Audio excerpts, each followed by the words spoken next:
तो गाइज़ अभी हमें यहाँ टोरंटो कनाडा में एंड आज की वीडियो स्टार्ट होने से पहले मैं एक बहुत इंपॉर्टेंट चीज़ के बारे में बात करना चाहता था।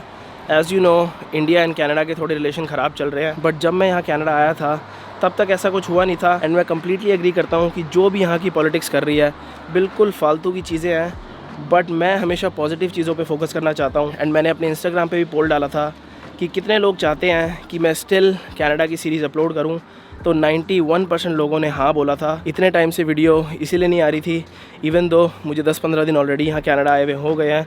काफ़ी सारी वीडियो मैंने शूट कर लिया है, बट मैं अपलोड नहीं कर रहा था। एंड उसके अलावा एज अ ट्रैवल ब्लॉगर किसी कंट्री में जाना, वहाँ जाके वीडियोस बनाना, बहुत ज़्यादा पैसे एंड मेहनत दोनों लगती है, तो मैं वो भी नहीं चाहता था कि वेस्ट हो। एंड 91% लोग चाहते हैं कि मैं यहाँ की सीरीज़ अपलोड करूँ। So guys stay tuned for the whole series. I really hope you will enjoy it. What's up guys and welcome back to a new vlog. बहुत टाइम से मेरे से लोग पूछ रहे थे कि मैं कनाडा कब जा रहा हूँ, तो आज से फाइनली चालू हुआ है कनाडा की ट्रिप। अभी यहाँ से बस हमें निकलना है एयरपोर्ट के लिए। इतने टाइम से मैं प्लान कर रहा था कनाडा जाने का, बट क्योंकि मेरा वीज़ा डिले हो गया था तो उसकी वजह से मैं कनाडा लास्ट बार भी नहीं जा पाया था।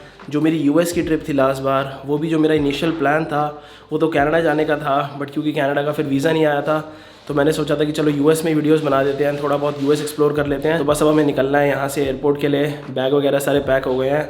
यहाँ से हमारी फ़्लाइट पहले दिल्ली से दुबई की है, बट बाकी सारी चीज़ें आपको एयरपोर्ट पहुँच के बताता हूँ। अभी यहाँ से निकलते हैं।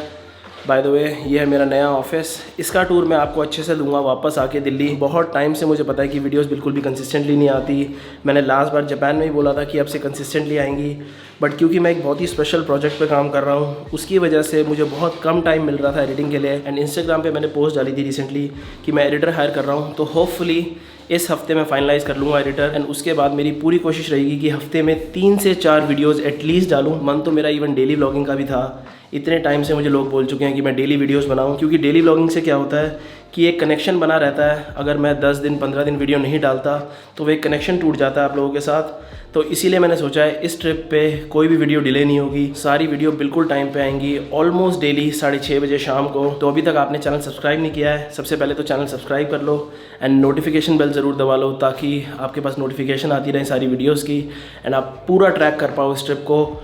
बहुत सारी चीज़ें प्लान करी हुई हैं मैंने कनाडा की, बट वो सारी आपको अभी आगे पता लगेंगी। अभी यहाँ से निकलते हैं, चलते हैं एयरपोर्ट एंड स्टार्ट करते हैं आज से कनाडा की trip. Do you think we can fit all this in one cab?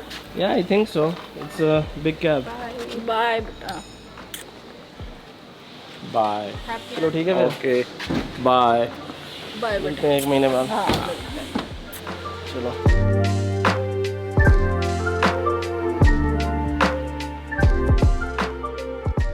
Is there anything you will miss about Delhi? Yes. Home.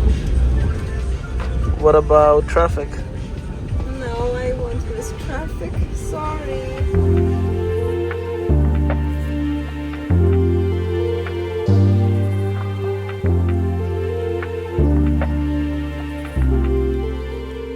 बहुत टाइम बाद किसी ट्रिप पे इतना लगेज लेके जा रहा हूँ।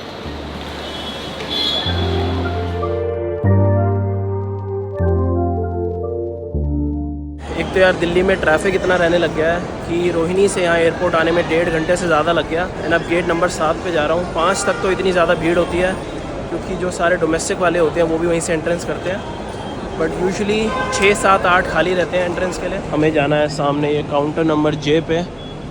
हम फ्लाई कर रहे हैं एमिरेट्स। आज फिर भी इतनी ज़्यादा भीड़ नहीं है, आई थिंक आधे घंटे में हो जाएगा चेक इन। तो फाइनली इमिग्रेशन एंड सिक्योरिटी हो गई है। एंड यार हमेशा दिल्ली में सिक्योरिटी पे इतना ज़्यादा टाइम लगता है क्योंकि यहाँ पर ये एक एक चीज़ निकलवाते हैं, जितनी भी सारी तार होती हैं A to Z सारा इलेक्ट्रॉनिक्स। पूरे वर्ल्ड में कहीं भी मतलब तारे नहीं निकलवाते।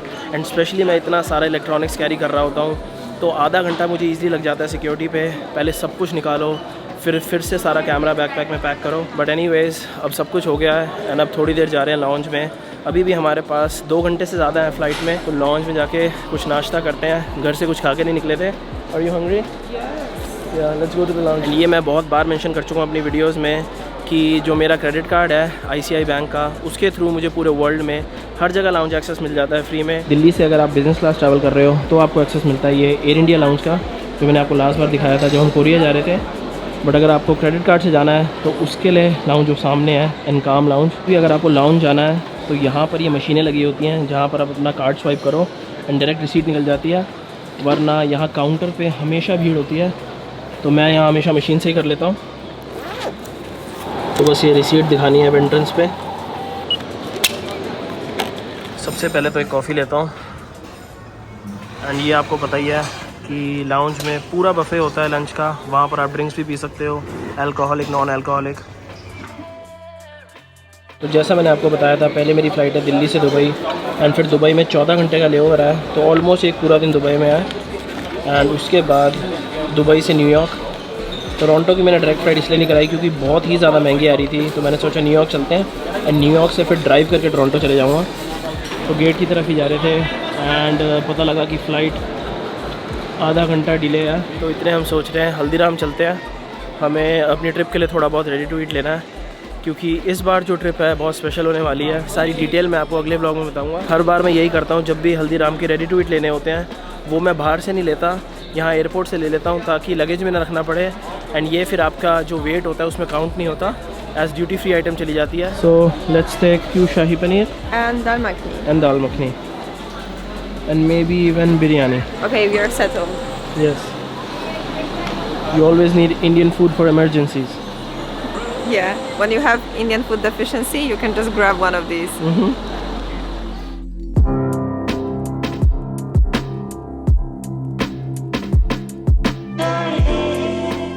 एमिरेट्स का तो इकोनॉमी में भी जो इंफोटेनमेंट सिस्टम होता है उसकी स्क्रीन इतनी बड़ी है ये।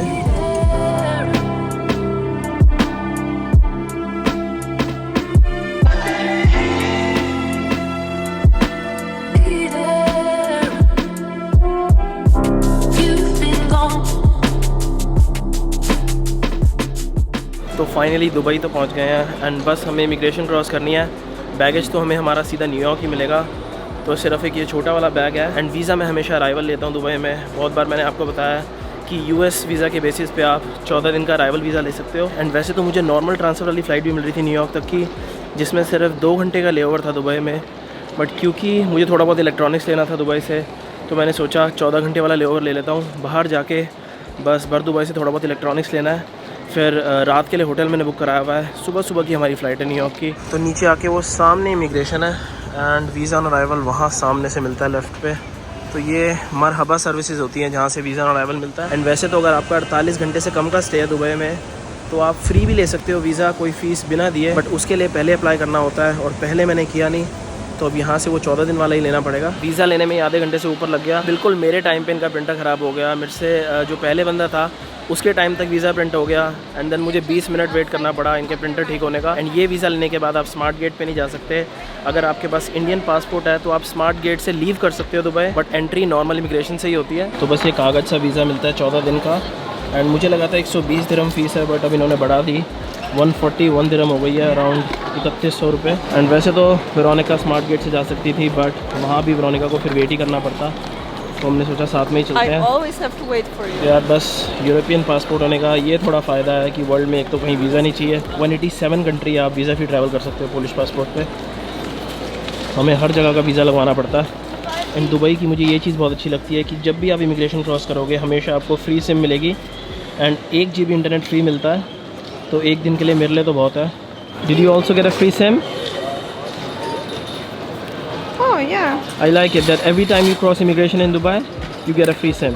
pretty cool. लगेज तो जैसा मैंने आपको बताया था हमारे पास है नहीं, तो बस अब सीधा यहाँ से टैक्सी लेनी है होटल की। होटल मैंने बर दुबई में बुक कराया है, क्योंकि एयरपोर्ट के पास सबसे रीजन बर दुबई है, एंड होटल भी कंपैरेटिवली काफ़ी सस्ते होते हैं बर दुबई में, अगर आप डाउनटाउन से या फिर JBR वगैरह से कंपेयर करोगे। एंड वैसे भी हमें सिर्फ एक नाइट के लिए चाहिए था, तो जिस होटल में मैं हमेशा रुकता हूँ द कैनवस, वही मैंने बुक करा दिया। तो बस होटल में जाके चेक इन करना है, एंड उसके बाद सीधा जाना है बर दुबई, क्योंकि 10 बजे तक दुकानें खुली हुई हैं, एंड 8 ऑलरेडी बज गए हैं। एंड टैक्सी के लिए ये डेजिग्नेटेड एरिया होते हैं दुबई में। एंड बाहर आते ही हीट पता लग रही है, इतना ह्यूमिड वेदर है।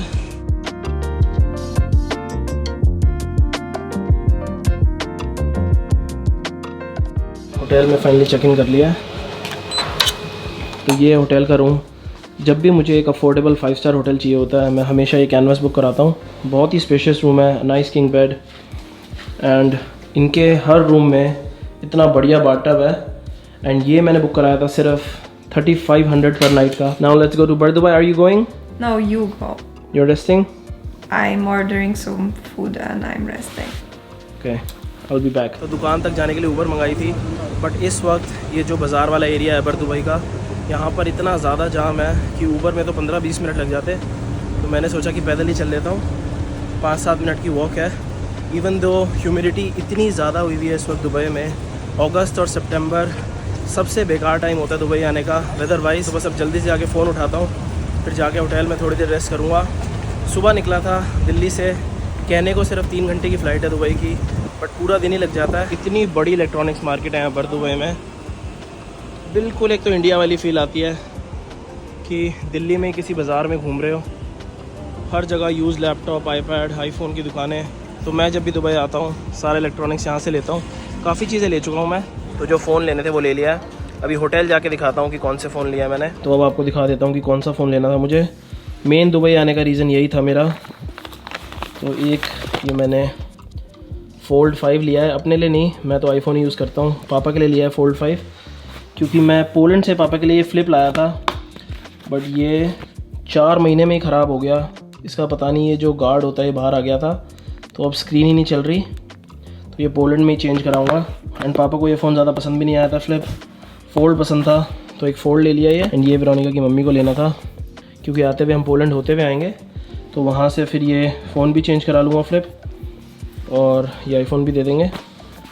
एंड ये तो फिर वापस इंडिया जाके पापा को दे ही दूँगा। इतने थोड़े दिन मैं यूज़ कर लूँगा। मैंने भी कभी ये फ़ोल्ड यूज़ किया नहीं है, क्योंकि अभी इंडिया तो मैं 1.5 महीने बाद वापस जाऊँगा। इसकी भी अनबॉक्सिंग कर लेते हैं, कि वैसे भी खोल के ही लेके जाना होता है। एंड प्राइस मैं आपको बता देता हूँ, ये मुझे पड़ा 4500 दिरहम का, around 97,000 rupees.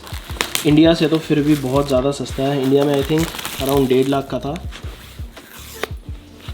It looks so big. It looks like a iPad or something. Yeah, because when it's open, it's like an iPad. Oh my god, it's so cute.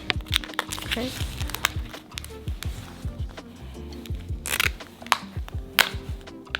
And guys अब करेंगे हम थोड़ी देर रेस्ट। सुबह के निकले हुए हैं, and कल भी सुबह 9 बजे की हमारी फ़्लाइट है, तो 6 बजे यहाँ से निकलना पड़ेगा। So I will see you guys in the morning.